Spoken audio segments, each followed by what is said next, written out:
अस्सलाम वालेकुम। Welcome to batch number 40 class number 9। आज का जो हमारा टॉपिक है वो आरएसआई पे है। अच्छा जी, आरएसआई क्या चीज़ होती है, कैसे आपने इसको यूज़ करना है, उससे पहले एक छोटा सा इंट्रोडक्शन ले लें। आरएसआई एक ऑसिलेटर है। इसकी फुल फॉर्म है रिलेटिव स्ट्रेंथ इंडेक्स। अच्छा, जो चीज़ें हम कुछ हेल्पिंग टूल्स यूज़ करते हैं या कोई ऐसा इंडिकेटर जो हम यूज़ करते हैं अपने ट्रेडिंग में वॉल्यूम के साथ, वो दो ही चीज़ें हैं जो मोस्टली यूज़ होती हैं। उनमें से एक ये है आरएसआई। ठीक है, ये कैसे ओपन करना है आपको मैं बता देता हूँ, उसकी सेटिंग्स क्या होती हैं वो भी बता देता हूँ। और दूसरी चीज़ जो यूज़ करते हैं वो मूविंग एवरेजेस है। तो आज आपको आरएसआई के बारे में और नेक्स्ट क्लास में इंशाल्लाह इंशाल्लाह मूविंग एवरेजेस के बारे में आपको मैं समझा दूंगा। ये दो चीज़ें ऐसी हैं जो आप वॉल्यूम के साथ अगर आप इनको मर्ज कर लेते हैं, स्ट्रक्चर को आप ध्यान में रखते हैं, स्ट्रक्चर तो आपको डायरेक्शन बताएगा कि किस डायरेक्शन में आपने ट्रेड लेनी है। अच्छा, उसके बाद आपको अब जो पिछली क्लासेस में एक डिटेल से चीज़ पढ़ाई है वो आपको पहला पॉइंट ऑफ इंटरेस्ट आपका बताया कि अगर बुलिश ट्रेंड है तो आपने याद रखना है कि आपका पहला पॉइंट ऑफ इंटरेस्ट जो आपने अभी तक पढ़ा है वो ये है। किसी भी रेजिस्टेंस को जब प्राइस ब्रेक करेगी तो वो एज अ सपोर्ट काम करेगी, इसलिए का वो हम ब्रेकर ब्लॉक भी कहते हैं। ठीक है, उसकी शर्त क्या होती है, शर्त चले हम ब्रेकर ब्लॉक की मैं आपको एक हल्की सी बता देता हूँ। जैसे प्राइसेस अगर ऊपर जा रही हैं, ठीक है जी, ऊपर प्राइसेस जा रही हैं, यहाँ पे आखिरी ये बाय की कैंडल बन गई। ठीक है जी, बाय की कैंडल को प्राइस ने डाउन साइड ब्रेक कर दिया, एनगल्फिंग हो गई। ठीक है जी, अब प्राइस दोबारा यहाँ से ऊपर आती है, एक वेव लगाती है और इसको इस ऑर्डर ब्लॉक को फेल कर जाती है। अभी ऑर्डर ब्लॉक बना था ना, अभी आपने पढ़ा नहीं है इसलिए मैं ज्यादा डिटेल से नहीं बता रहा, बैच 39 वाले देख लें। ये इसका ऑर्डर ब्लॉक बन जाता है। ऑर्डर ब्लॉक अब अव्वल तो वैलिड ही नहीं हुआ था, दूसरा ये ब्रेक भी हो गया। फिर जब प्राइस दोबारा रिट्रेसमेंट पे आती है इसी जोन पे रिट्रेसमेंट में आती है, तो इसको हम कहते हैं कि ये इसका ब्रेकर ब्लॉक है। पहले ये ऑर्डर ब्लॉक था, जाहिर है इसने काम नहीं किया, इसने फेल करके ऊपर चली गई, तो अब ये ब्रेकर ब्लॉक के तौर पे काम करेगा। ये बैच 39 के लिए हो गया। जो बैच 40 है, आपने अभी ऑर्डर ब्लॉक नहीं पढ़ा, तो आपके लिए बस इतनी बात समझने की है कि ये एक रेजिस्टेंस थी, जब प्राइस रेजिस्टेंस को ब्रेक करके नीचे आती है तो वो यहाँ से सपोर्ट लेने की कोशिश करती है या सपोर्ट लेती है। तो ये आपका पहला पॉइंट ऑफ इंटरेस्ट होता है, ये इसको आपने याद रखना है कि ट्रेडिंग में जो आपने पहला पॉइंट ऑफ इंटरेस्ट यहाँ पे सीखा है वो ये है। अच्छा, अब यहाँ पे आपको मैंने ये बताया था कि मल्टीपल कन्फर्मेंस आपको या मल्टीपल कन्फर्मेशन आपको यहाँ पे मिल सकती हैं। जिसमें आपको पहली कन्फर्मेशन क्या बताई थी कि रेजिस्टेंस है, जब ये ब्रेक होती है तो एज अ सपोर्ट काम करती है, ये पहली कन्फर्मेशन आ गई। उसके बाद आपको ये बताया था कि जो इम्पल्स वेव होती है उस पर आप फिबोनाची अप्लाई कर सकते हैं, जब आप फिबोनाची अप्लाई करेंगे इसके लो से हाई तक। ये बात याद रखनी है कि फिबोनाची हमेशा अप्लाई होता है आपकी इम्पल्स वेव पे। अगर प्राइस ने यहाँ पे रेंज की है काफी देर, उस रेंज पे फिबोनाची अप्लाई नहीं होगा। जो आखिरी इम्पल्स वेव होगी, चाहे वो यहाँ से स्टार्ट हुई है वो यहाँ से स्टार्ट हुई है, उसके लो से आप पकड़ेंगे और टॉप तक जाएंगे। ठीक है, आपने फिबोनाची अप्लाई कर लिया, उसका जो गोल्डन जोन है वो यहाँ पे कहीं पे बनेगा, 50% 61% का जोन यहीं पे आएगा। तो ये आपके पास दूसरी कंफर्मेशन आ गई इस जगह पे। ठीक हो गया, तो ये दूसरी कंफर्मेशन होगी, इसके थ्रू भी आप ट्रेड ले सकते हैं। अपने पॉइंट ऑफ इंटरेस्ट का होना जरूरी है, तो पहला पॉइंट ऑफ इंटरेस्ट ये है। उसके बाद तीसरी चीज क्या आती है यहाँ पे आपने कल पढ़ी थी ट्रेंड लाइन का थर्ड टच भी इसी जोन में आ सकता है। ठीक है, आपने कल पढ़ा था बड़े डिटेल से कि आपका पॉइंट ए फिर पॉइंट बी, ए और बी के दरमियान जो हाईएस्ट पॉइंट होता है, जब वो ब्रेक हो जाता है और प्राइस थर्ड टच पे आती है। कल आपको डेली की एग्जांपल दिखाई थी, आज जाकर देख लें कि डेली की उस एग्जांपल में 4 और की कंफर्मेशन के बाद प्राइस कितनी ऊपर गई आज। तो ये थर्ड टच की पावर ये होती है। तो यहाँ पे था थर्ड टच, इसका थर्ड टच पे भी आपको ट्रेड मिल जाती है, तीसरी कंफर्मेशन ये आ गई। इन तीन कंफर्मेशन पे अगर आपका ट्रेंड बुलिश है, जिस टाइम फ्रेम में भी आप ट्रेड कर रहे हैं, H1 में देख रहे हैं, M5 में देख रहे हैं, M15 में, जिसमें भी आप देख रहे हैं, अगर आपके टाइम फ्रेम्स बुलिश हैं, बड़े टाइम फ्रेम्स, तो आपको ये तीन कंफर्मेशन काफी हैं, इनकी बेस पे आप ट्रेड कर सकते हैं। इसी तरीके से इसी को फॉलो करने के लिए, इसी ट्रेड को लेने के लिए, इसी एंट्री के लिए मजीद कंफर्मेशन भी हो सकती हैं इसके अलावा। मिसाल के तौर पे क्या कंफर्मेशन हो सकती है, आरएसआई की कंफर्मेशन हो सकती है कि प्राइस आपके पॉइंट ऑफ इंटरेस्ट पे है और आरएसआई नीचे से आपको बाय बता रहा है। ये भी एक कंफर्मेशन हो सकती है जो आज हम पढ़ेंगे। उसके बाद मूविंग एवरेजेस। ठीक है, मूविंग एवरेजेस जो होती हैं ये भी एक ऐसी कंफर्मेशन होती है जो आपको इस रिट्रेसमेंट पर ट्रेड दे सकती है। उसके बारे में इंशाल्लाह हम कल पढ़ लेंगे। तो ये हमारा प्राइस सेक्शन तकरीबन सारा कंप्लीट हो जाएगा। ठीक हो गया। अब यहाँ पे आपको आरएसआई कैसे ट्रेड देगा। देखिए, आरएसआई को ट्रेड करने के डिफरेंट मेथड्स हैं, डिफरेंट टेक्निक्स हैं। आज मैं आपको दोनों तीनों टेक्निक्स उसकी बता दूंगा। बल्कि चलिए आज हम पढ़ेंगे डाइवर्जेंसेस के बारे में, क्योंकि वो भी दो डिफरेंट कॉन्सेप्ट्स हैं। एक हिडन है, एक रेगुलर है। तो ऐसा ना हो कि वो मिक्सअप हो जाए, तो दो चीज़ें ये पढ़ लेंगे और एक चीज़ और रह जाएगी, वो आप किसी लाइव क्लास में या इन्हीं क्लासेस के दौरान या नेक्स्ट क्लास का जो मूविंग एवरेज पढ़ेंगे, मूविंग एवरेज से पहले आपको मैं वो कॉन्सेप्ट भी क्लियर कर दूंगा। अच्छा जी, अब ये कैसे काम करती है आरएसआई। सबसे पहले आपने क्या करना है जी, आप आ गए इंडिकेटर्स वाले टैब पे, यहाँ पे आपने क्लिक किया। यहाँ पे आपने लिखना है जी आरएसआई। आरएसआई आपने लिखा। तो ये आ जाएगा रिलेटिव स्ट्रेंथ इंडेक्स। इसको आपने ऑन कर लेना। जब आप इसको ऑन करेंगे तो ये नीचे आपको इस तरह से शो होगा। इसकी मैंने कोई सेटिंग नहीं छेड़ी। इसकी आप सेटिंग में जाएं, डबल क्लिक करें या वैसे सेटिंग्स पे चले जाएं, तो इसकी ये इनपुट्स में क्या है, RSI लेंथ 14 आ रही है, सोर्स आ रहा है इसका क्लोज, बिल्कुल ठीक है ऐसे ही। टाइप आप चाहे तो SMA कर लें, चाहे तो EMA कर लें। मैं कभी इसको EMA भी कर लेता हूँ, कभी ये जो बीच में लाइन चल रही है ना येलो वाली, ये इसके बारे में होता है। ठीक है, तो वैसे कोशिश करेंगे EMA पे अगर चले तो ज़्यादा बेहतर है। EMA ज़्यादा स्मूथ होती है SMA की निस्बत। SMA होता है सिंपल मूविंग एवरेज, EMA होता है एक्सपोनेंशियल मूविंग एवरेज। तो ये एक्सपोनेंशियल मूविंग एवरेज ज़्यादा बेहतर होती है। बाकी आपने किसी लेंथ को, किसी इसको किसी और वेरिएबल को, इनको नहीं छेड़ना। ठीक है, जो भी है ये सेटिंग्स इसी तरीके से रहने दें। स्टाइल में अगर आप जाते हैं, अपने हिसाब से इसको मॉडिफाई करना चाहते हैं, लोगों ने किया होता है, कर लें। जैसे मैं इसमें एक मॉडिफिकेशन ये करता हूँ कि जो ब्लू लाइन है उसको मैं आमतौर पर ब्लैक कर लेता हूँ ऐसे। ठीक है, ब्लैक ताकि ज़्यादा विजिबल हो जाए, बस। इसके अलावा मैं कोई सेटिंग इसकी नहीं छेड़ता। तो ये तो आ गई आपकी RSI। अब RSI की अपनी सेटिंग्स, यानी इसको आपने पढ़ना कैसे होता है। अच्छा, इसमें मैं आपको यहाँ पे समझा देता हूँ। इसके 4 लेवल्स होते हैं। अपर लेवल हो गया एक, फिर एक लेवल आ गया जिसका इस जगह पे, दूसरा लेवल हो गया, फिर तीसरा लेवल इसका आ जाएगा जी तकरीबन इस जगह पे। मैं आपको भी RSI पे भी दिखाऊंगा, यहाँ पे पहले समझ लें, पहले रफ समझ लें थोड़ा सा, फिर आगे चलते हैं। और ये इसका चौथा लेवल आ जाएगा यहाँ पे। चले जी, इसकी रीडिंग्स कैसी होती हैं जी। RSI की जो हाईएस्ट रीडिंग होती है वो होती है 100। ठीक है जी, RSI कभी भी, इसकी जो लाइन है ना, जो लाइन, इसकी लाइन चल रही है जिसको RSI लाइन कहते हैं, ये कभी भी 100 को क्रॉस करके ऊपर नहीं जाएगी। यानी इसका अपर लेवल जो होगा वो मैक्सिमम 100 है। ठीक है जी, 100 से ऊपर कभी भी RSI नहीं जाता। अच्छा, इसी तरह इसका जो मिनिमम लेवल है वो यहाँ पे नीचे मैं आपको दिखाता हूँ, इस जगह पे वो होता है 0। कभी भी RSI 0 से नीचे नहीं आता। ये जो रीडिंग्स है इसकी, इसके दरमियान, इस 0 से नीचे नहीं जाती, 100 से ऊपर नहीं जाती। दरमियान के जो लेवल्स हैं, एक लेवल है ये जो आपको कलर्ड पोर्शन नजर आ रहा है सारा, यहाँ से लेके और यहाँ तक, जो ये कलर्ड पोर्शन है, कलर्ड एरिया है, इसकी रीडिंग्स होती हैं 70। इसको आप चेंज भी कर सकते हैं करना चाहें तो, लेकिन मैं इसको डिफॉल्ट पे रखता हूँ। ठीक है, इसका जो अपर, ये जो लिमिट है, अपर पोर्शन जो डॉटेड लाइन नजर आ रही है, ये लेवल है 70 का। और जो नीचे वाला पोर्शन है, ये वाला जिसकी लाइन जा रही है, इसकी है जी 30 का लेवल। तो आपको 4 लेवल्स, इसके की लेवल्स मिल गए हैं, 0, 30, 70 और 100। अच्छा, अब इसको जरा यहाँ पे आपको दिखाया तो, ये देखें, ये 0 का लेवल आपको नजर आ रही है। ठीक है जी, 0 के बाद ये 30 का लेवल है, ये देखें लाइन पे मैं करूँ तो 30 आ रहा है, 30.25, इसको एग्जैक्ट 30 पे स्टार्ट होता है ये। उसके बाद ये लेवल आ रहा है जी, कलर लेवल 70 का, ये 70 का लेवल। और फिर टॉप लेवल इसका आ रहा है ये 100 का। यहाँ पे आपको लिखा हुआ 120 भी नजर आ रहा है, लेकिन ये बस वैसे रीडिंग्स लिखी हुई है, ये किसी काम की नहीं है। हमारे हमारे जो लेवल हैं वो बस ये हैं, मैं आपको यहाँ पे सेट करके दे चुका हूँ। ये देखें, 0, 25, 30, ऐसे कर लें इसको, ये देखें 0, उसके बाद ये 30, 30 से लेकर 70 तक कलर्ड है। उसके बाद फिर आगे ये 80 और 100 का लेवल है। एक बात आपने याद रखनी है कि प्राइस की जो ज्यादातर मूवमेंट होती है, ठीक है, 80%, 90% जो प्राइस की मूवमेंट होती है, वो इसी कलर्ड जोन के अंदर अंदर रहती है ऐसे। ठीक है जी, आप नीचे देख भी रहे हैं कि प्राइस की जो ज्यादा मूवमेंट होगी वो इसी कलर जोन के अंदर अंदर होगी। जैसे कि यहाँ पे आप अगर देखें इसको तो तकरीबन ये वाला कलर है ऐसे। मैक्सिमम या most of the times price इसी कलर जोन के अंदर रहेगी। कुछ टाइम ऐसे आते हैं, जैसे अभी आप देख सकते हैं इस जगह पे भी, कि प्राइस जो है वो 70 के लेवल से ऊपर निकल जाती है। ये 70 का है ना, ये डॉटेड लाइन जो चल रही है, कलर्ड एरिया जो है जहाँ पे खत्म हो रहा है कलर्ड एरिया, इसके ऊपर जब प्राइस आ रही है तो इसको हम कहते हैं कि प्राइस 70 से ऊपर निकल गई है। जब भी प्राइस किसी भी स्टॉक में, गोल्ड में, करेंसी में, किसी स्टॉक में, कमोडिटीज, जिसमें भी प्राइस अगर 70 के लेवल से ऊपर निकल गई है, तो इसको हम यहाँ पे लिख देते हैं, इसको हम कहते हैं 70 से ऊपर अगर निकल जाती है, ये वाला जो जोन है, इसको हम कहते हैं ओवरबॉट। ठीक है जी। अच्छा जी, इसी तरीके से अगर प्राइसेस जो हैं वो आ जाती हैं 30 के लेवल से नीचे,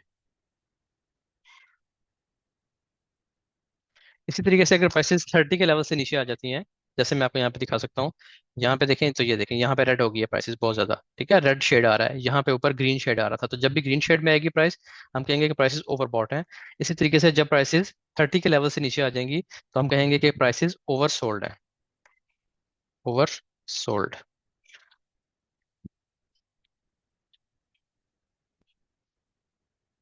चले जी, अब उम्मीद है आपको ये बात समझ आ गई होगी जो अभी तक मैंने बात समझाई है। 4 लेवल्स हैं, 0 से लेके 100 तक। जो कलर्ड एरिया है इसका वो है 30 से 70 तक। ठीक है, 40 ये जो पॉइंट्स आ रहे हैं, ज्यादातर प्राइस की मूवमेंट होती है इसी कलर जोन के अंदर। अच्छा, समटाइम्स प्राइसेस ऊपर निकल जाती हैं, 70 के लेवल से ऊपर निकलती हैं। जब भी ऊपर आएंगी, यहाँ पे आपको ग्रीन शेड इस जगह पे नजर आना शुरू हो जाएगा। ये जो जगह आपको नजर आएगी, इस तरह यहाँ पे ग्रीन शेड आएगा इस तरीके से। तो हम कहते हैं कि इस वक्त प्राइसेस जो है वो ओवरबॉट कंडीशंस में है। इसी तरीके से अगर प्राइसेस नीचे निकल आती हैं, यहाँ से प्राइस नीचे आ जाती है इस तरह इस जगहों पे, तो यहाँ पे आपको रेड शेड नजर आना शुरू हो जाता है। मैंने अभी आपको पीछे दिखाया था, ऐसी जगहों पे रेड शेड आ जाता है साथ, तो उसको हम कहते हैं कि प्राइसेस ओवरसोल्ड हो गए। ओवरसोल्ड का मतलब है कि बहुत ज्यादा बेचा जा चुका है ये स्टॉक, ठीक है, या शेयर जो भी है। इसी तरीके से ओवरबॉट का मतलब है कि बहुत ज्यादा खरीदा जा चुका है। यानी गोल्ड है ना, तो गोल्ड इस जगह पे बहुत ज्यादा खरीदा जा चुका था। और यहाँ पे ओवरसोल्ड का मतलब ये है कि प्राइस बहुत ज्यादा सोल्ड हो चुकी है, स्टॉक बहुत ज्यादा सोल्ड, ये बहुत ज्यादा बेचा जा चुका है, ओवर हो चुका है। आमतौर पे इसके बाद रिट्रेसमेंट्स आती हैं। अब कुछ लोग तो इसको बिल्कुल, उनका रूल ये होता है कि जैसी प्राइस ओवरसोल्ड ओवरबॉट हुई है, जैसे यहाँ पे ऊपर निकली है, वो यहाँ से सेल कर देंगे। ये प्राइस बहुत ज्यादा ओवरबॉट हो गई है, तो जाहिर ओवर रिट्रेसमेंट देगी, नीचे आएगी।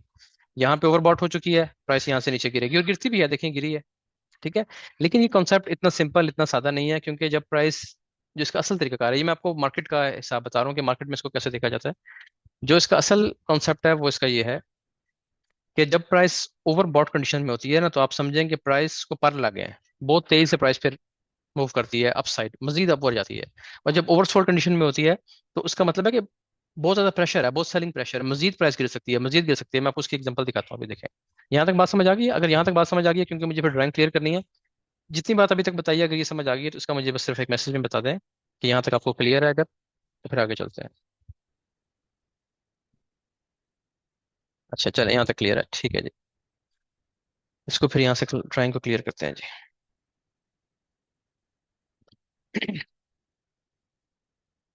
अब मैं आपको इसकी एग्जांपल दिखाता हूँ कि किस तरीके से, अगर आप सिर्फ इस कॉन्सेप्ट पे काम करते हैं कि ओवर सोल्ड हो गई है तो सेल बाय कर लो, तो वो किस तरीके से फेल होता है, ये देखें। आप प्राइस यहाँ पे देखें, इस जगह पे, यहाँ पे अगर आप गौर करें इस पॉइंट पे, तो प्राइस यहाँ पे काफी और ज्यादा ओवर सोल्ड थी इस जगह पे। ठीक है जी, कौन सा लेवल है? 3294-95 का लेवल है। ठीक है जी, 3294-95 पे जब प्राइस पहुंची, तो आप नीचे देखें सेम इसी जोन पे प्राइस तो बहुत ज्यादा ओवर सोल्ड हो चुकी थी। इसका मतलब है कि प्राइस को उठना चाहिए था, यहाँ से बाय होना चाहिए था, रिट्रेसमेंट आनी चाहिए थी अच्छी। लेकिन प्राइस उसके बाद मजीद गिरती गई, और कितना गिरी ये भी देख लें। प्राइस ने इस जगह से, जो आपका ओवरसोल्ड पॉइंट था, वहां से प्राइस तकरीबन और नीचे आई है जी, 3886 पिप्स, तकरीबन 400 पिप्स। ठीक है जी, तकरीबन 400, पौने 400 पिप्स प्राइस, 380 पिप्स प्राइस नीचे गिरी है। और बल्कि ये भी इसको काउंट कर लें तो ये और ज्यादा गिरी है प्राइस नीचे। तो कभी भी आपने इस तरह नहीं करना कि प्राइस ओवरसोल्ड हो गई है तो इसको मैं बाय कर लूँ। इसकी टेक्निक्स होती हैं बाय करने के लिए, सेल करने के लिए, वो आज हमने पढ़नी है। अच्छा, आपको कैसे पता चलेगा? मंथली में देखें, आपको एक चीज दिखाता हूँ, देखें। अब अगर आपने सिर्फ ओवरबॉट ओवर सेल ओवरसोल्ड पे ही काम करना है, तो यहाँ पे प्राइस देखें कितनी ओवरबॉट हुई। ठीक है, इस कैंडल पे प्राइस मंथली में दिखा रहा हूँ, मंथली में कितनी ओवरबॉट थी। उसके बाद देखें, रिट्रेसमेंट आई है, लेकिन कितना टाइम लगा उसको, और प्राइस सिर्फ रेंज में चली गई। इसके बाद सेल तो नहीं हुई ना, सेल तो नहीं हुई, इसके बाद रेंज में चली गई, रेंज में जाने के बाद फिर एक रिट्रेसमेंट आई और फिर उठी है प्राइस। तो बहुत बहुत टाइम प्राइस ले जाती है ओवरबॉट ओवरसोल्ड कंडीशन। अब यहाँ पे प्राइस कब से ओवरबॉट है? यहाँ पे ओवरबॉट हो गई थी प्राइस। ये कौन सा महीना है? नीचे अगर आप देखें तो ये जून 2024 है। अब जून 2025 चल रहा है हमारे पास, अभी तक प्राइस ओवरबॉट कंडीशन में, एक साल हो गया प्राइस ओवरबॉट कंडीशन में। ठीक है, अब कुछ उम्मीद यहाँ पे आई है कि शायद बड़े वॉल्यूम्स लग रहे हैं, टॉप पे जाके एक अच्छी रिट्रेसमेंट हमें इस लेवल तक की मिल जाए, 2700-2800 तक प्राइस आ जाए कभी। अब एक उम्मीद है, क्योंकि ये जाहिर है इसको प्राइस से सेटल करना है। तो वो कब करेगी? मुमकिन है अभी 12 महीने और ना करे, मुमकिन है 6 महीने और ना करे, मुमकिन है ये अगले 2-3 महीने में थोड़ा स्टेबल हो जाए, आरएसआई को नीचे तो आना है। देखिए यहाँ पे भी तो नीचे तो आई थी आहिस्ता आहिस्ता, तो नीचे इसने आना होता है। लेकिन मुमकिन ये नहीं पता कब सेल होगी। अगर आप यहाँ से सेल की ट्रेड लगाते हैं कि ये मंथली में इतनी ऊपर चलेगी, ये देखें ना कहाँ पे है। अगर आप लेवल लेफ्ट पे देखें तो 86 पे है, तो 86 तो बहुत हाई लेवल है। आरएसआई के हिसाब से 70 से प्राइस ओवरबॉट हो जाती है, तो 86 पे है। लेकिन ये कब आएगी नीचे, कोई पता नहीं है। कितना अरसा रहेगी ऊपर, और ऊपर शायद चले जाए 90 तक चले जाए, कोई पता नहीं है। तो आप कैसे बाय सेल करेंगे इसको यूज करते हुए, या अपने हिसाब से इसको कैसे यूज कर, उसकी आज हमने चीजें पढ़नी है। अच्छा, इसमें जब भी प्राइस ओवरबॉट या ओवरसोल्ड होगी, आपने ये बात याद रखनी है जी। जब प्राइस ओवरबॉट कंडीशंस में है, यानी ये 70 का लेवल है आपका, ठीक है, और ये नीचे आरएसआई चल रहा है, आरएसआई चल रहा है, आरएसआई चला गया ओवरसोल्ड कंडीशन में, 70 को क्रॉस करके ओवरबॉट कंडीशन में चला गया। अब आपने यहाँ पे ढूंढनी होती है डाइवर्जेंस। ठीक है, डाइवर्जेंस क्या होती है, आप उस पर आ जाए। मैं आपको पहले देखिए, डाइवर्जेंस का मतलब होता है कि जैसे आपके पास एक रोड है, ठीक है जी, आप इस रोड पर ट्रैवल कर रहे हैं। अब इस रोड पे आगे चल के कोई काम हो रहा है इस जगह पे, ठीक है, यहाँ से रोड बंद की हुई है। तो क्या यहाँ पे क्या बोर्ड लगा होता है, यहाँ पे डाइवर्जेंस का बोर्ड लगा होता है। ठीक है, पहले लिखना, अगर कोई हाईवे है तो यहाँ पहले 3 4 बोर्ड लगे होते हैं कि जी आगे डाइवर्जेंस है। डाइवर्जेंस से क्या मुराद है कि प्राइस यहाँ से निकलेगी, सॉरी यहाँ से ये रोड थोड़ा सा डाइवर्ट होगा, इस तरफ चल पड़ेगा, आगे जाके जब ये काम का एरिया खत्म हो गया तो प्राइस दोबारा अपने रूट पे आ जाएगी, ट्रैफिक दोबारा अपने रूट पे आ जाएगी। ठीक है जी, प्राइस नहीं, प्राइस तो अभी हम आपको बताने लगे हैं। तो ये डाइवर्जेंस होती है, इनहराफ को डाइवर्जेंस कहते हैं। ठीक है, उर्दू में अगर आप इसको पढ़ें तो। अब यहाँ पे डाइवर्जेंस कैसे बनती है, यहाँ पे डाइवर्जेंस इस तरीके से बनेगी। ऊपर हम बना लेते हैं वो 4 लेवल्स जो हमारे पास थे। ये हो गया जी हमारा 74, नहीं अब दो यूज करेंगे, 70, और ये हो गया हमारा 30। ठीक है जी, ये जो कलर्ड जोन था हमारा, ये उसका अपर अपर लेवल और ये इसका लोअर लेवल। अब प्राइस ने यहाँ पे ये बिहेवियर रखा कि प्राइस ऊपर निकलती है इस जगह से, ऊपर कैंडल्स बन रही हैं। ठीक है, कैंडल ऐसे ये कैंडल के साथ साथ चलती है, मैं आपको दिखाऊंगा, कैंडल के साथ साथ चलती है। कैंडल्स ऊपर जा रही हैं, प्राइस भी ऊपर जा रही है, ये ऊपर निकल गई। ठीक है जी, ओवरबॉट कंडीशन में आ गई। अब यहाँ पे क्या होता है कि प्राइस मजीद ऊपर जाती है। ठीक है, प्राइस मजीद ऊपर जाएगी, लेकिन आरएसआई ऊपर जाना बंद कर देता है, ये वापस आना शुरू कर देता है। प्राइस नीचे आती है, प्राइस ने एक और हाई लगा दिया। ठीक है, प्राइस एक और हाई लगाती है, लेकिन ये आरएसआई क्या करेगी, ये हाई लगाने की बजाय, ये देखें, अब अगर आप यहाँ पे देखेंगे इस जगह पे, तो प्राइस ने तो एक हाई लगाया, पहले ये हाई था, फिर प्राइस ने एक ली अपनी रिट्रेसमेंट, रिट्रेसमेंट के बाद एक और हाई लगा दिया। प्राइस ऊपर जा रही है, उसके मुकाबले में यहाँ पे जब आप आरएसआई पे देखेंगे तो आरएसआई नीचे जा रही है। प्राइस ने एक हायर हाई लगा दिया, लेकिन आरएसआई ने हायर हाई नहीं लगाया, बल्कि इसने एक लो लगाया, लो लगाने के बाद फिर प्राइस नीचे आ गई। एक डाइवर्जेंस बन रही है, इधर प्राइस ऊपर जा रही है, इधर प्राइस नीचे आ रही है। इसकी पहले एग्जांपल देखते हैं, फिर हम अगली बात करते हैं। इसको कहते हैं डाइवर्जेंस। ठीक है, दो तरह की डाइवर्जेंस होती हैं, पहले मैं आपको उनका इंट्रोडक्शन दे देता हूँ। डाइवर्जेंसेस होती हैं जी दो तरह की। पहले जो डाइवर्जेंस होती है उसे हम कहते हैं रेगुलर डाइवर्जेंस।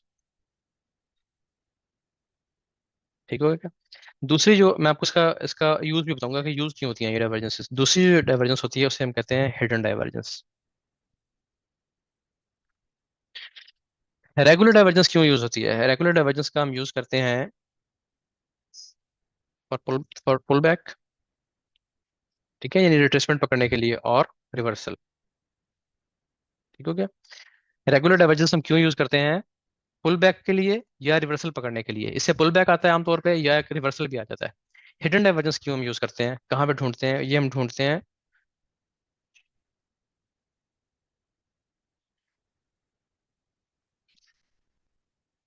कंटिन्यूशन के लिए, या इसको आप ये कह लें कि ट्रेंड कंटिन्यूशन के लिए। ठीक है, या ये भी कर लें कि टू राइट द ट्रेंड कर लें, सबसे आसान है।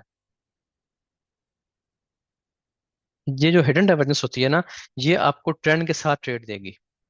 जो रेगुलर डाइवर्जेंस होती है, ये आपको ट्रेंड के अगेंस्ट भी ट्रेड देती है, क्योंकि देखिए ना, ट्रेंड आपका चल रहा है बुलिश, ट्रेंड आपका बुलिश चल रहा है। ठीक है, अब यहाँ पे आकर डाइवर्जेंस बन जाती है, प्राइस ऊपर जा रही है, यहाँ पे जो आरएसआई है वो ऊपर नहीं जा रही, बल्कि वो ऐसे बन रही है इस पॉइंट पे।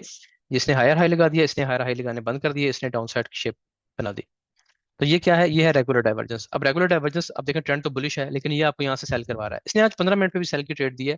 अच्छा, एक बात और याद रखें, देखें जब मैं लाइव पे आया हूँ, लाइव पे आए हैं कि बैठे हैं आप लोग, ट्रेड पहले से कर रहे हैं, आपने बाय किया हुआ है या कुछ और सोच रहे हैं, तो मैं आके आपको ये बताऊंगा ना, अगर के मैंने तो वहां से सेल कर दिया था, तो वो सबके लिए एक, यानी डीमोटिवेशन होती है सबको कि हम बाय ढूंढ रहे हैं, या मैंने सेल कर दिया। मैं तो अब उसका रिस्क मैनेज करूंगा अगेंस्ट ट्रेंड में। 1 मिनट की भी कर ले तो मैं 30 सेकंड की स्कैल्पिंग भी आपको मैंने एक दो दफा दिखाई है, जो अगर आप लाइव उससे पहले आ चुके थे तो वो भी लाइव की थी हमने।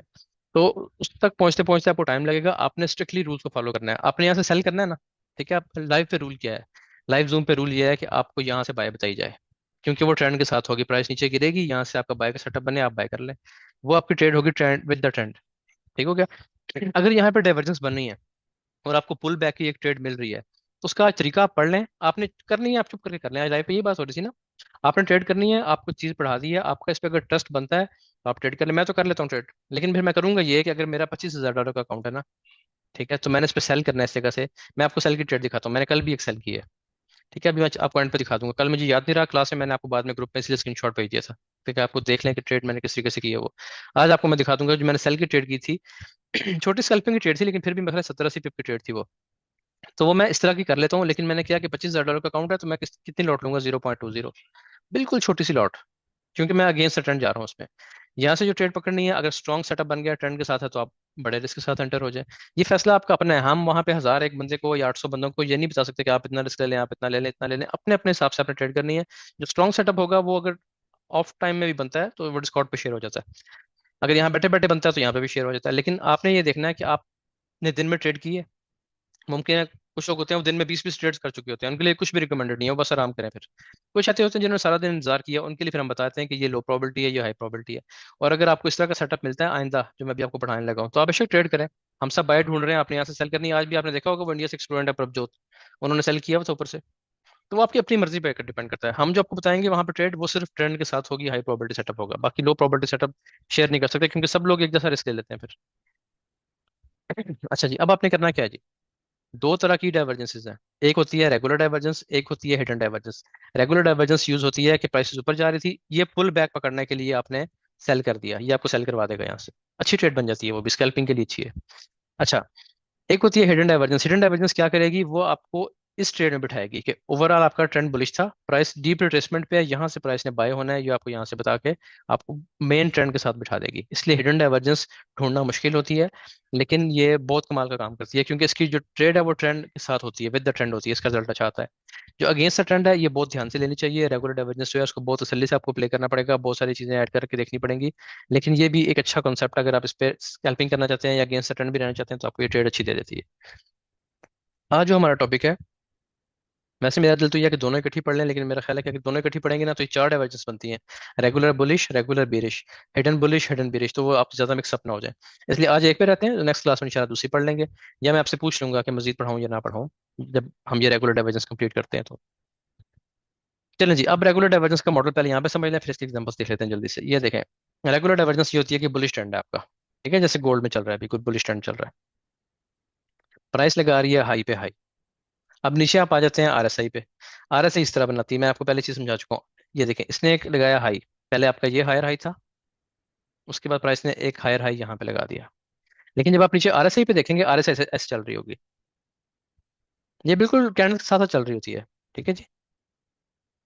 ये अब यहाँ पे इसने हायर हाई लगाया, यहाँ पे नीचे उसके बिल्कुल नीचे आप देखेंगे ये थोड़ा सा गलत बन गया, ऐसे दोबारा देखें इसको,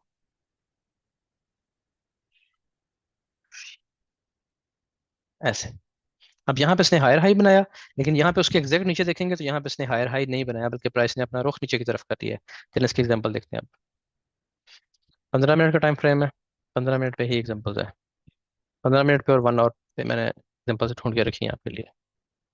चले जी, ये मैं आज की ट्रेड कर रहा हूँ कि किसी ने सेल करना है, प्रभजोत ने सेल किया, वो तो बड़ा अच्छा किया, उन्होंने नहीं किसी ने किया तो ट्रेंड के साथ बढ़ना चाहता है वो भी ठीक है। ये देखें अब यहाँ पे क्या हो रहा है, ये प्राइस ऊपर गई, ठीक है जी। अब आखिरी आपकी बाय की कैंडल ये बन रही है, प्रॉपर रिट्रेसमेंट नहीं आई, लेकिन यहाँ पे जब आप लाइन, मैं आपको अभी सिर्फ कुछ समझाना चाह रहा हूँ, वो देख लें पहले, फिर बाकी स्ट्रक्चर को छोड़ें, मैं आपको दूसरी एग्जांपल्स में दिखाता हूँ।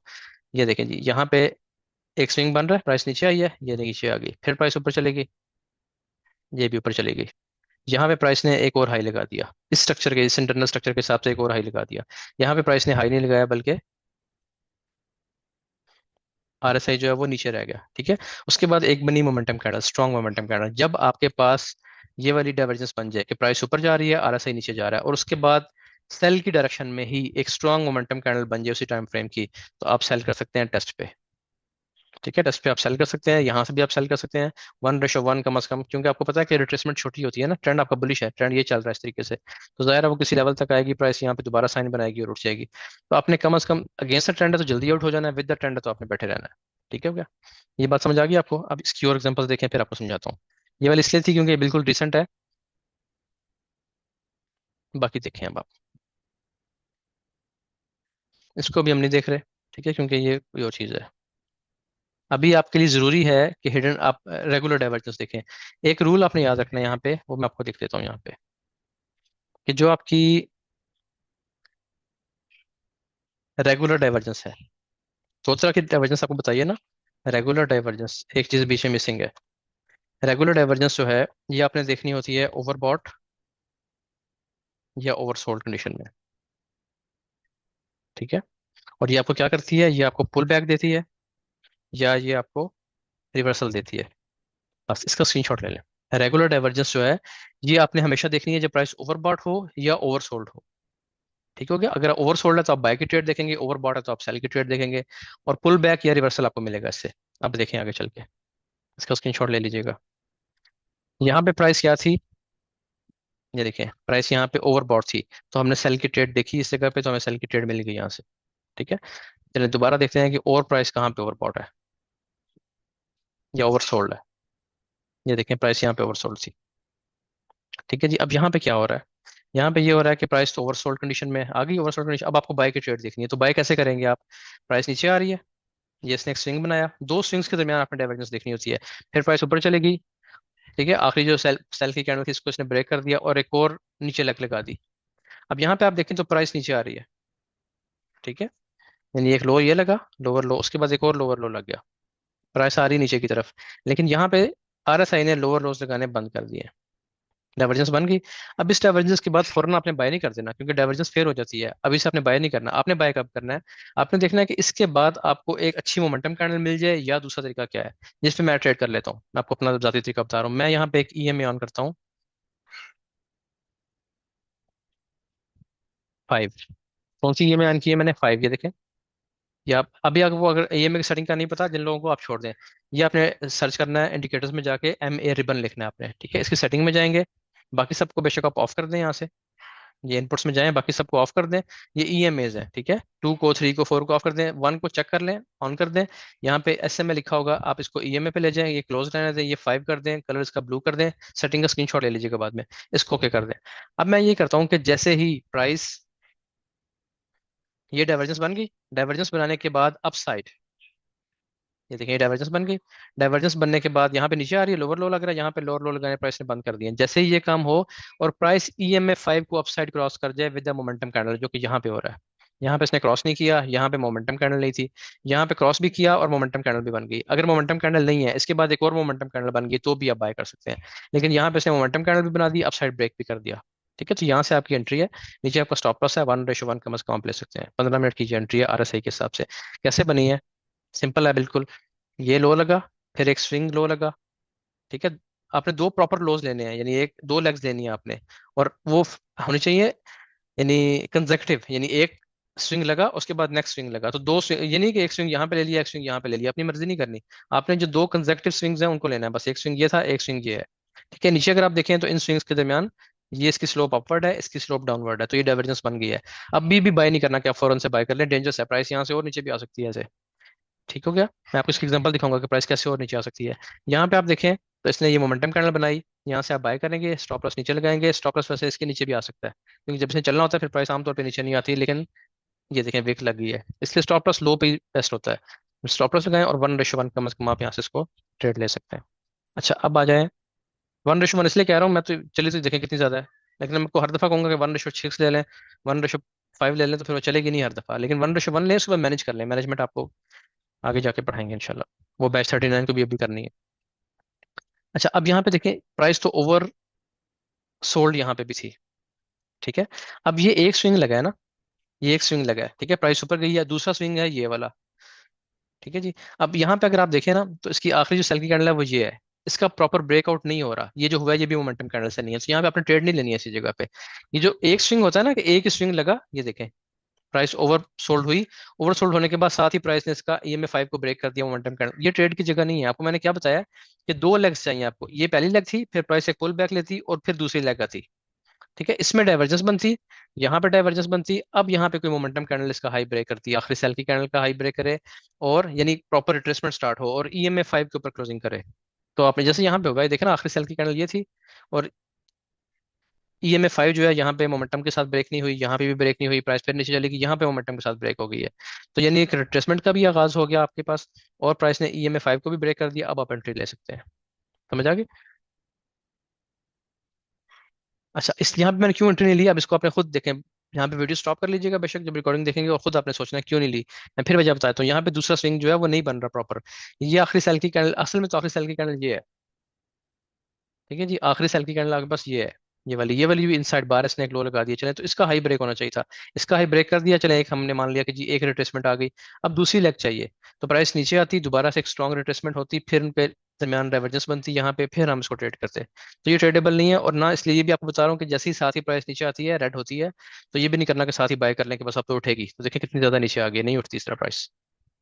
ये रेगुलर डाइवर्जेंस है, इसको छोड़ देते हैं, कोई और हिडन ढूंढते हैं।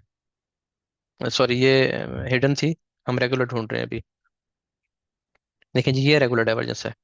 अच्छा यहाँ पे देखिए आप जरा, पहले यहाँ पे नजर लगाएं एक। ये देखें प्राइस ओवरसोल्ड हुई इस जगह पे, ठीक है जी। ओवरसोल्ड होने के बाद अब आखिरी सेल की कैंडल कौन सी कंसिडर कर रहे हैं आप? यही वाली है, इसी का लो लगा हुआ है, या ये वाली है? चले, यही आखिरी सेल की कैंडल है ना, ये जो छोटी कैंडल है, ये ले। अब प्राइस ने अव्वल तो इसका हाई ब्रेक ही नहीं किया, रिट्रेसमेंट का आगाज ही नहीं हुआ, ठीक है। जब रिट्रेसमेंट का आगाज नहीं हुआ तो फिर ये स्विंग कैसे बनेगा? हमें तो स्विंग चाहिए प्रॉपर, कि एक प्राइस से रिट्रेसमेंट ले फिर एक स्विंग लगाए।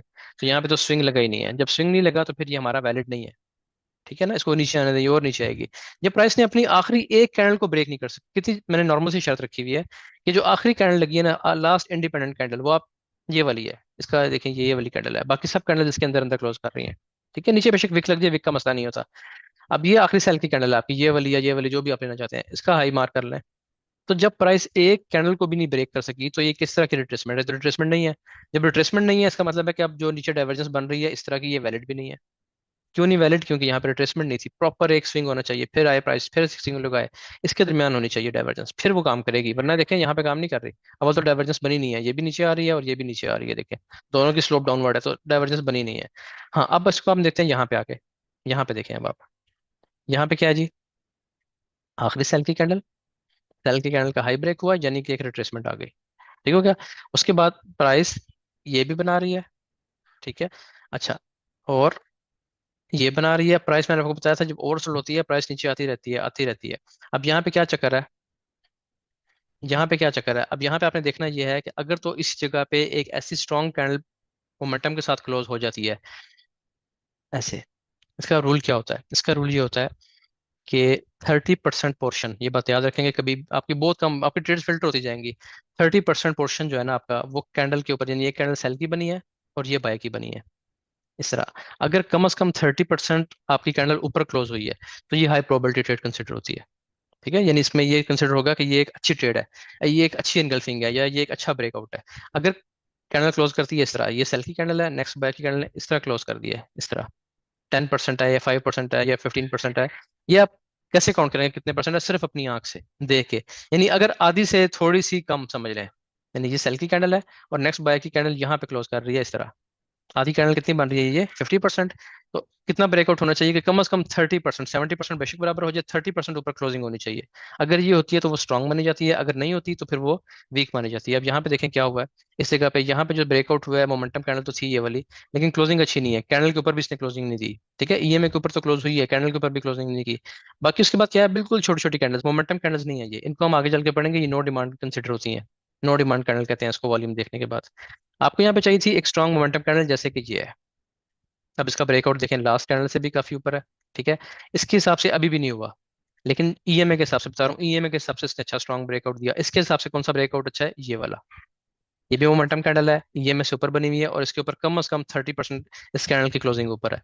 तो जब आपने खास तौर पे रेगुलर डाइवर्जेंस पे काम करना है कि एक कैंडल अगेंस्ट ट्रेंड है, ट्रेंड क्या है? नीचे आ रहा है, डाउन ट्रेंड चल रहा है। जब आपने अगेंस्ट ट्रेंड को ट्रेड लेनी है तो आपको बहुत सारा वेट करना पड़ेगा। अब इसमें वेट करना आसान नहीं है, 15 मिनट की एक कैंडल है, आप तो यहाँ से बाय करना शुरू हो जाते हैं कि यहाँ से बाय कर लूँ, बाय कर लूँ, बाय कर लूँ, वेट करना पड़ेगा, फिर आप कहेंगे यहाँ से बाय कर लूँ, यहाँ से भी बाय नहीं है।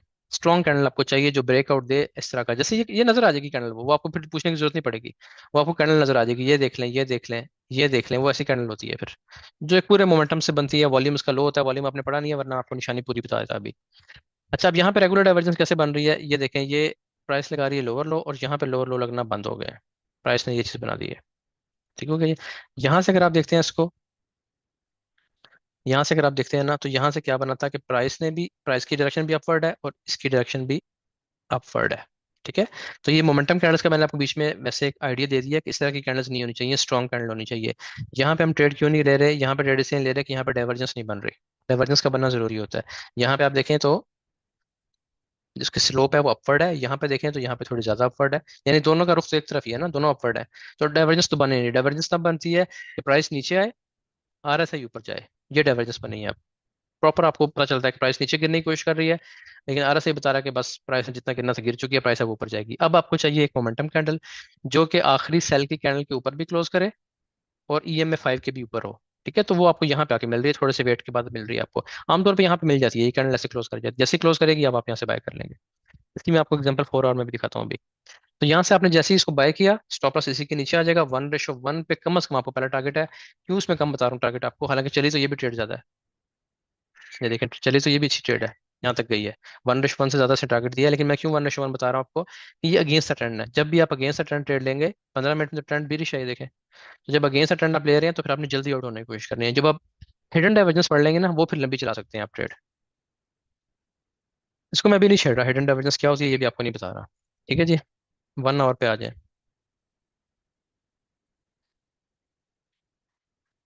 ये भी हिडन है।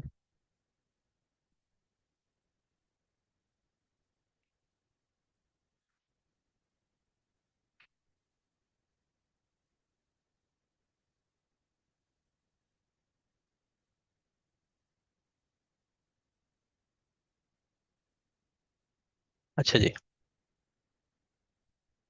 ये देखिए अब दोबारा।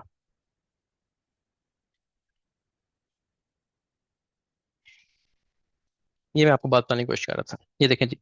अब दोबारा प्राइस ड्रॉप दे रही है, ड्रॉप होते होते प्राइस ने दोबारा से एक, यानी 30 के नीचे जैसी टच भी कर ले वो भी वैसे काफी होता है, लेकिन जितनी ज्यादा स्ट्रॉन्ग डाइवर्जेंस प्राइस डीप आएगी उतनी अच्छी आपको ट्रेड मिलेगी।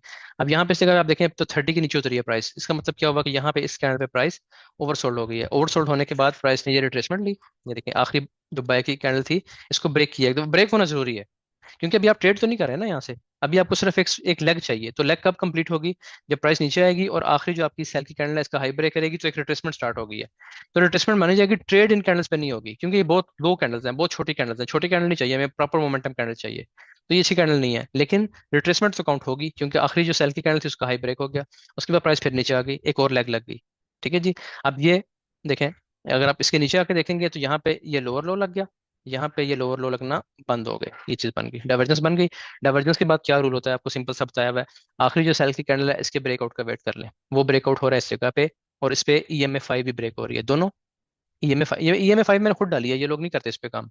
ये मैंने खुद डाली है एक्स्ट्रा कंफर्मेशन के लिए, कि आखिरी सेल की कैंडल भी ब्रेक हो जाए और EMA5 भी स्ट्रांगली ब्रेक हो जाए मोमेंटम कैंडल, ये दोनों काम इस कैंडल ने कर दिए। अब आप यहाँ से ट्रेड ले सकते हैं, नीचे आप स्टॉप लॉस लगा सकते हैं।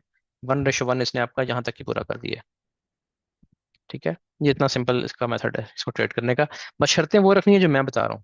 मैं इसलिए कहता हूँ अगर आप इसमें रद्द बदल करेंगे मेरी जिम्मेदारी खत्म हो जाएगी, क्योंकि मैंने जिस तरीके से बैक टेस्ट किया हुआ है उसी तरीके से आपको बता रहा हूँ अब आगे। और भी एग्जांपल्स देख लें इसकी। अच्छा, फिर ये नहीं है कि ये सेटअप फेल नहीं होता, इसके भी फेल होते हैं, इसमें भी प्राइस फेल कर देती है। वो भी कुछ अभी सेटअप हमारे सामने आ जाएगा, उसको भी ढूंढ लेते हैं। कोशिश करें 15 मिनट से छोटे टाइम फ्रेम पे इन चीज़ों को प्ले ना करें। समटाइम्स ऐसा हो जाता है, आप ये देखें ये क्या है, ये प्राइस ओवरसोल्ड हुई है इस जगह पे। ठीक है जी, अब यहाँ पे ये बराबर है लेकिन ये अपवर्ड है। क्या करेंगे ऐसे में, ऐसे में मैं ट्रेड नहीं करता। उसकी वजह क्या है, हमें ये चीज़ चाहिए कि ये नीचे आए और ये ऊपर जाए। प्रॉपर एक डाइवर्जेंस बननी चाहिए जो आपको क्लियर नजर आ रही है, वो बनेगी तो प्राइस अच्छा काम करेगी, नहीं बनेगी तो नहीं काम मिलेगा आपको। फिर वेट करना होता है, और तो कुछ नहीं, वेट करना है बस आपने। अच्छा जी, अब 4 आवर में जाकर देखते हैं कि 4 आवर में आपको लॉन्ग टर्म चीजें ऐसे मिल सकती हैं।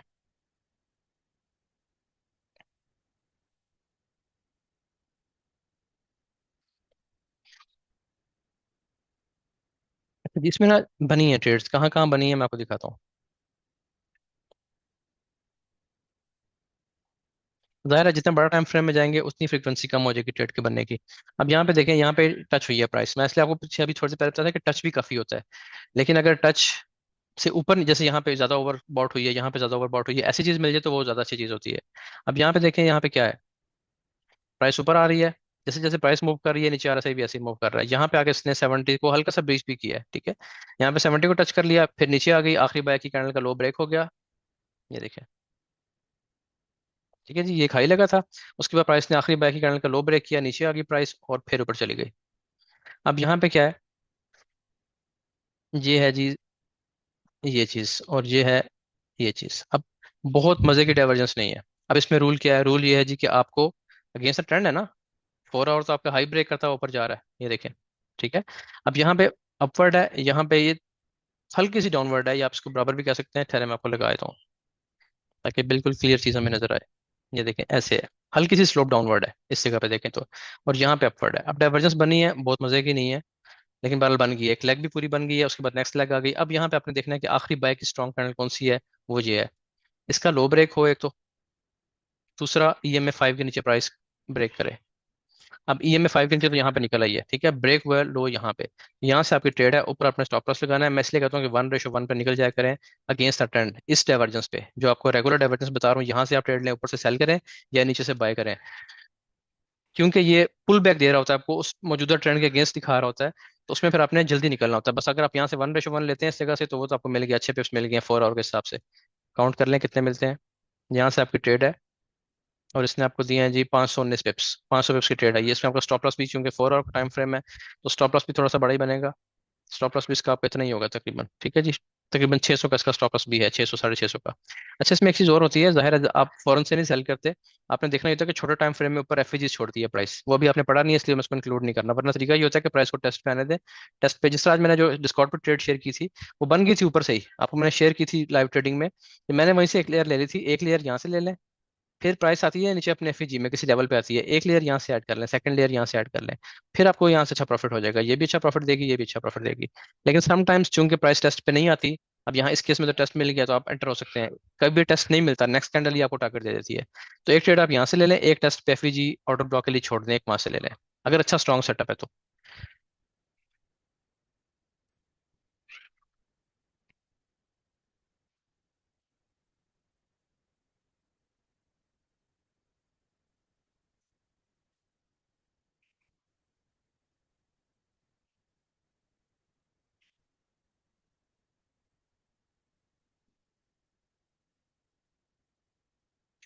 अच्छा जी,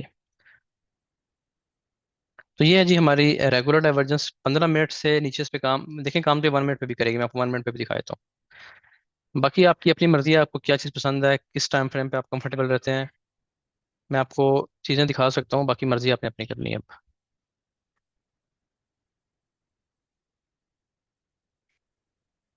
छोटे टाइम फ्रेम पे भी काम करती है, ये देखें।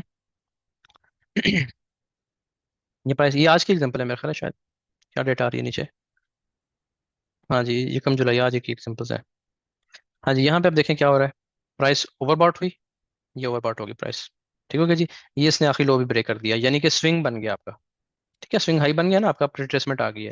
रिट्रेसमेंट के बाद प्राइस ने फिर ऊपर जाना शुरू कर दिया, ये देखें जी। अब यहाँ पे अगर आप स्लोप लगाएंगे या ट्रेंड लाइन लगाएंगे, तो यहाँ पे आपकी ट्रेंड लाइन बन रही है अपवर्ड ऐसे। विक्स को काउंट करना है, विक्स को छोड़ना नहीं है आपने बीच में, ठीक है, ये अपवर्ड है। उसके अगेंस्ट अगर आप नीचे देखेंगे प्राइस को, तो प्राइस आपकी डाउनवर्ड है, ये चीज डाइवर्जेंस बन गई। प्राइस ऊपर जाना क्यों कह रही है, लेकिन आरएसआई ने आपको बता दिया कि बस मजीद ऊपर प्राइस अब नहीं जाएगी। अब इसमें आपने सेल कैसे करना है, सेल का वही फार्मूला जो मैंने आपको डेली पे बताया है, जो 4 आवर पे, जो 1 आवर पे, वही फार्मूला है कि एक मोमेंटम कैंडल बने।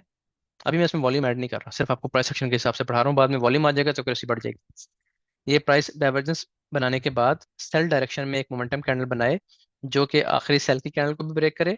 एक कैंडल करे, दो करे, चार करे, वो मसला नहीं है, लेकिन जो ब्रेकआउट कर रही है कैंडल, वो मोमेंटम कैंडल होनी चाहिए। इससे पहले 3 4 कैंडल्स बन जाती, कोई मसला नहीं था, लेकिन ब्रेकआउट मोमेंटम कैंडल से होना चाहिए। इसी एक कैंडल ने आखिरी बाय की कैंडल को भी ब्रेक कर दिया डाउन साइड, और इसी एक कैंडल ने EMA 5 को भी ब्रेक कर दिया। तो यहीं से आपकी ट्रेड है, ऊपर आपका स्टॉप लॉस है 1:1, कहीं भी नहीं गया आपका। ठीक है, अगेंस्ट ट्रेंड है फिर। अगेंस्ट ट्रेंड क्यों है, 1 मिनट तो बुलिश है सुबह से, ये देखें। तो अगेंस्ट अटेंड उसने आपको पुल बैक दे दिया। जब रिवर्सल आएगा तब भी ऐसा कुछ साइन बन जाएगा। ये पुल बैक की ट्रेड थी, लेकिन स्ट्रॉन्ग पुल बैक आया, तो आरएसआई ने आपको ऊपर ही बता दिया था कि पुल बैक आ रहा है। ठीक हो गया। इसमें एक चीज और है, अगर आप इस ये चीज नहीं यूज करना चाहते ना, आप ये चीज नहीं यूज करना चाहते EMA 5 वाली, तो आपको एक और कंडीशन बताता हूँ। वो कंडीशन ये है कि जब प्राइस पुल बैक ले, ट्रेड वाला पुल बैक, ये ट्रेड वाला पुल बैक नहीं है ये वाला। यहाँ तो आपने ट्रेड नहीं करे ना, तो एक लेग बनी है आपकी, दूसरी लेग बनेगी यहाँ पे। तो सेकंड लेग में जब स्ट्रॉन्ग कैंडल बने, तो आप ये देख लें कि प्राइस ओवरबॉट कंडीशन से निकल चुकी हो, नीचे आ चुकी हो। अगर आपने ये नहीं देखना कि EMA 5 को ब्रेक करे, तो चलें EMA 5 बंद कर देते हैं। चलें EMA 5 बंद कर दी। अब क्या शर्त है, अब EMA 5 तो नहीं यहाँ पे नजर आ रही, अब शर्त यह है कि प्राइस ने अगर मोमेंटम कैंडल बनाई है, तो उस टाइम पे प्राइस ओवरबॉट कंडीशन में ना हो, ओवरबॉट कंडीशन से निकल चुकी हो नीचे, तो फिर भी आप सेल कर सकते हैं या बाय कर सकते हैं। ठीक है, अब और एग्जांपल आपको दिखाता हूँ इसकी, जहाँ पे डाइवर्जेंस अच्छी बनी हो। अब देखें यहाँ पे नहीं बनी, प्राइस फिर भी उठ गई है। तो जब बगैर एविडेंस बनाए उठ रही है, तो उठने दें, फिर कुछ नहीं हो सकता ना। अभी क्वेश्चन था कि अगर नहीं डाइवर्जेंस बनती तो फिर हम क्या करें, फिर कुछ भी ना करें, फिर छोड़ दें अगर आपके उस पर नहीं आ रही तो। मैंने देखा हूँ यहाँ पे कहीं पर प्राइस ओवरबॉट हुई हो, अगर ओवरसोल्ड हुई हो, तो वहाँ पे सेल कैसे कर सकते हैं आप, सॉरी ओवरसोल्ड में बाय कैसे कर सकते हैं, इस जगह पे शायद बनी हो डाइवर्जेंस। अच्छा, अब ये जो है ना, ये अच्छा सेटअप नहीं होता। इसको समझिए आप जरा। ये देखें, आखिरी सेल की कैंडल ये थी। अब ब्रेक तो नहीं हुई प्राइस, आखिरी सेल की कैंडल का हाई ब्रेक नहीं हुआ, बल्कि वहीं पे प्राइस ने रेंज से की है और दोबारा आ गई नीचे। लोग क्या गलती करते हैं, मैंने बड़े बड़े एक्सपर्ट ट्रेडर्स को देखा है कि ये गलती है। गलती ये है, आपको ना मैं एक चीज बताता हूँ, बैच 39 वाले खास तौर पे आपको ये फील आती होगी कि मैं हम ट्रेड्स मिस करते हैं ज्यादा। उसकी वजह ये होती है कि हमारा मेरा अपना खास तौर पे जो मैं पब्लिक अकाउंट जो भी चला रहा हूँ ना, उसको मैंने इस महीने खत्म कर देना है, क्योंकि इस महीने वो इसको 4 महीने पूरे हो जाएंगे 13 तारीख को, यानी 12-13 दिन बाद वो मैं खत्म करके मैं अपनी दूसरी ट्रेडिंग पे वापस आ जाऊंगा। उस पर मैं क्या कर रहा हूँ कि मैं इंतहाई सिलेक्टिव हूँ उस पर। उसकी वजह ये पब्लिक अकाउंट है, उसको हमने प्रूव भी करनी है चीज़, कई चीज़ काम कर रही है, तो वो अब डबल हो जाएगा। 4 माह में चौथा महीना खत्म हो रहा है इसको 13 अप्रैल को। 13 अप्रैल को जब 4 महीने पूरे हो जाएंगे तो वो 86% ग्रोथ में है इस टाइम। अगले 8-10 दिन में, 12 दिन में इंशाल्लाह मैं उसको एक एक करके 1% डेली के हिसाब से उसको मैं 100% पे ले जाऊंगा। तो उसमें क्या होगा कि 4 माह में आपने जो भी इन्वेस्ट किया था, मैंने इन्वेस्ट किया था $20,000, ठीक है, तो 4 माह के बाद वो ग्रो करके $40,000 हो चुके होंगे इंशाल्लाह। 10 दिन में हो जाएंगे, 8-10 दिन में 18,000 पे पहुंच गए होंगे। तो अब चक्कर ये, मैं चाहता हूँ कि आप इसी तरीके से ट्रेड करें। अब यहाँ पे सारी दुनिया ट्रेड कर लेगी, मुझे पता है जो आरएसए पे ट्रेड करते हैं वो यहाँ पे ट्रेड करेंगे लाजमी, ठीक है, और चल भी गई है। लेकिन उससे पहले प्राइस मुमकिन है यहाँ पे आपका स्टॉप लॉस पे हिट कर जाए, क्योंकि ये वीक सेटअप है। मैं ऐसे सेटअप को छोड़ देता हूँ फिर जब मैं पर्सनल ट्रेडिंग में आता हूँ। अब यहाँ पे क्या चीज़ है, ये प्राइस ओवरसोल्ड हुई। अब आखिरी जो बाय की कैंडल थी, मेरा रूल सख्त है, वो ये है कि प्राइस इसको ब्रेक करे तब ये लेग कंसिडर होगी। फिर प्राइस नीचे आए, फिर जो आखिरी आपकी सेल की कैंडल है, फिर इसका हाई ब्रेक हो, अब ये लेग कंसिडर होगी। 2 लेग्स हो गई। अब आप देखें ये और ये डाइवर्जेंस बन रही है। अब वेट करें मोमेंटम कैंडल का, जैसी मोमेंटम कैंडल बनेगी तब आपने बाय करना है। यहाँ पे क्या हुआ, यहाँ पे तो कोई रिट्रेसमेंट नहीं आई, ऊपर तो हाई तो ब्रेक हुआ ही नहीं, प्राइस और नीचे आ गई, तो वो यहाँ पे ट्रेंड लाइन लगा लेते हैं। ये तरीका गलत है मेरे नजदीक, ठीक है। यहाँ पे वेव्स आपकी कंप्लीट ही नहीं हुई, 2 लेग्स होनी चाहिए, यहाँ पे ये एक लेग है सारी, ये एक लेग है, ठीक हो गया। तो इस तरीके से आपने यहाँ पे ट्रेड नहीं करनी, मेरा आपको ये मशवरा है, ताकि एक्यूरेसी आपकी बहाल रहे। अभी तक देखें फेल सेटअप होते हैं, इसमें फेल सेटअप निकलते हैं, कोई ना कोई नजर आ जाएगा अभी। ये देखिए यहाँ पे नजर आ रहे हैं ये, लेकिन मेरे हिसाब से ये भी फेल्ड सेटअप नहीं है, क्योंकि सेटअप बना ही नहीं है। ये आखिरी बाय की कैंडल थी। देखिए ना, अब यहाँ पे लोग पता है कहते हैं कि जी डाइवर्जेंस फेल हो रही है, डाइवर्जेंस नहीं फेल होती, वो तरीका ही गलत है। वो क्या करेंगे, यहाँ पे इस तरह लगा लेंगे इसको, चलो जी सेल कर दो, ठीक है। सेल करने की बजाय यहाँ से सेल कर देंगे, या मोमेंटम कैंडल बन गई है, ये भी मोमेंटम कैंडल बन गई, यहाँ से सेल करेंगे, प्राइस स्टॉप लॉस हिट कर देगी ऊपर जाके। वजह क्या थी, वजह सिर्फ ये थी कि मार्किंग ही गलत है। आपकी ये लेग है ही नहीं, ये लेग तब बनती है जब प्राइस ऊपर जाए, इसका लो ब्रेक करे, अब एक लेग बनी है, फिर ऊपर जाए, दूसरी लेग अब बनेगी। ये तो सारी एक वेव है जैसे आपने पढ़ी हुई है, ठीक है। मेरा ख्याल है कि यह चीज़ आपको समझ आ रही होगी, नहीं समझ आएगी तो स्ट्रक्चर दोबारा देखें जाके। ये देखें, ये आखिरी बाय की कैंडल। अब लेग कब बनेगी, पुल बैक कब आएगा, रिट्रेसमेंट कब आएगी, जब प्राइस यहाँ से इसका लो ब्रेक कर देगी। तो मैं कहूंगा कि जी ये इम्पल्स वेव और ये रिट्रेसमेंट, फिर एक और इम्पल्स वेव लगेगी जैसे ये लगी है इस जगह पे, फिर प्राइस नीचे ड्रॉप देगी। अब मैं कहूंगा कि जी यहाँ पे ये अपसाइड है और ये डाउन साइड है। अब रिट्रेसमेंट, अब वो बनी है आपकी रेगुलर डाइवर्जेंस बनी है, बेरिश डाइवर्जेंस, ठीक है। अब यहाँ पे जैसी मोमेंटम कैंडल बनेगी, अब आप सेल करें, तो फिर आपका स्टॉप लॉस नहीं हिट होगा। लेकिन यहाँ पे क्या हुआ, यहाँ पे लेग बनी नहीं है, ये पूरी एक वेव थी, जैसे यहाँ पे सेल की कैंडल बनी, वो कहते हैं जी डाइवर्जेंस बन गई, सेल कर, तो सेल करते हैं, स्टॉप लॉस हिट हो जाता है। फिर सारा इल्जाम आता है इस पे, किसने काम नहीं किया, हालांकि तरीके गलत था।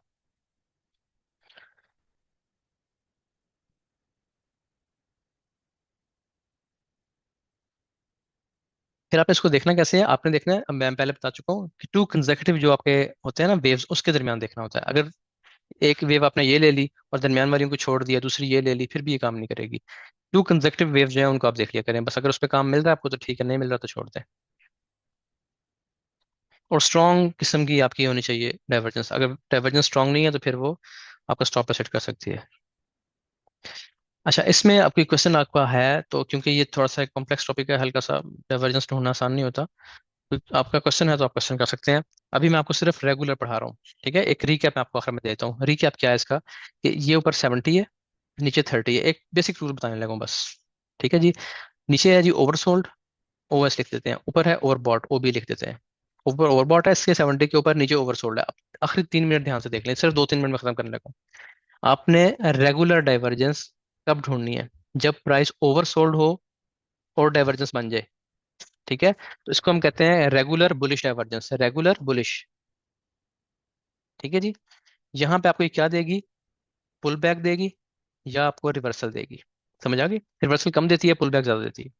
इसी तरीके से अगर प्राइस ऊपर निकल गई है, ओवरबॉट हो गई है, जहां पे आपको डाइवर्जेंस मिल रही है, यानी आपको प्राइस कह रही है कि ऊपर जा रही हूं मैं, ठीक है, हायर हाई लगा के, और यहाँ पे आपको उसके अगेंस्ट हायर हाई नहीं मिलता, बल्कि आपका जो आर एस आई है वो एक लोअर लो लगा देता है, ये लो ब्रेक करके एक और लो लगा देता है। और यहाँ पे आपको चार्ट पे एक स्ट्रॉन्ग बीरिश कैंडल मिल जाती है जो EMA 5 को क्रॉस कर लेती है और आखिरी बाय की कैंडल को भी क्रॉस कर देती है डाउन साइड। या अगर आप EMA 5 नहीं देखना चाहते, तो प्राइस इस जगह पे जब इसने मोमेंटम कैंडल बनाई थी नीचे, तो ऊपर से प्राइस ओवर बॉट के जोन से निकल के नीचे आ चुकी होती है। तो यहाँ से आप सेल की ट्रेड लेंगे, ऊपर आप स्टॉप लॉस लगाएंगे, 1:1 यहाँ से ले लेंगे, यहाँ से आप बाय करेंगे, 1:1 यहाँ से ले लेंगे। ठीक है, 15 मिनट की बात कर रहा हूँ। अगर स्ट्रॉन्ग लेवल है, जैसे कि देखिए पॉइंट ऑफ इंटरेस्ट बड़ा मैटर करता है। जैसे कि अभी आपको मैंने डेली पे कल भी दिखाया था, परसों की क्लास में बताया था, मैं हर रोज इसको बता रहा हूँ आपको, मुसलसल उस दिन से अपडेट कर रहा हूँ कि ये स्ट्रॉन्ग लेवल है, थर्ड टच स्ट्रेटेजी है, वन टच, सेकंड टच और ये थर्ड टच। यहाँ पे अगर 4 आवर पे आपको अच्छा साइन मिल रहा है तो ये डेली का लेवल है, यहाँ से अच्छा पुल बैक आना चाहिए, कल भी बताई थी ये बात। तो अब अगर आपको ऐसी जगह पे 15 मिनट की डाइवर्जेंस मिल रही है, देखें, अगर आपको इस जोन में आके 15 मिनट की डाइवर्जेंस मिल रही है, तो अब आपने 1:1 पे नहीं निकलना। उसकी वजह क्या है कि डेली का जोन है, डेली के जोन पे कंफर्मेशन आ रही है। तो डेली का जोन कम से कम भी 500-700 पिप तो देगा ना आपको।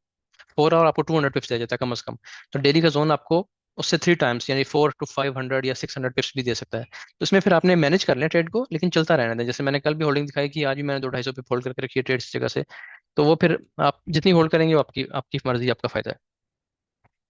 तो मुझे अब उम्मीद है कि आपको ये रेगुलर डाइवर्जेंस कम से कम समझ आ गई होगी, ये बनती कहाँ पे है, ओवर सोल्ड या ओवरबॉट। जो कल हमने पढ़नी है या परसों पढ़नी है हिडन डाइवर्जेंस, वो कहाँ बनेगी, दरमियान में, चार्ट के दरमियान में बनती है वो, ग्राफ इसके RSI के दरमियान में। ये देखें, ये भी हिडन है, ये दरमियान में बन रही है। ये भी हिडन है, ये भी दरमियान में बन रही है। रेगुलर नीचे बन रही है। ठीक है, तो ये इनका फर्क होता है, इंशाल्लाह आपको नेक्स्ट क्लास में बताऊंगा। यहाँ पे रिकॉर्डिंग स्टॉप कर लेते हैं या पॉज कर लेते हैं, कोई क्वेश्चन आपका है तो लिख लें, मैं आपको चैट ऑन कर देता हूँ।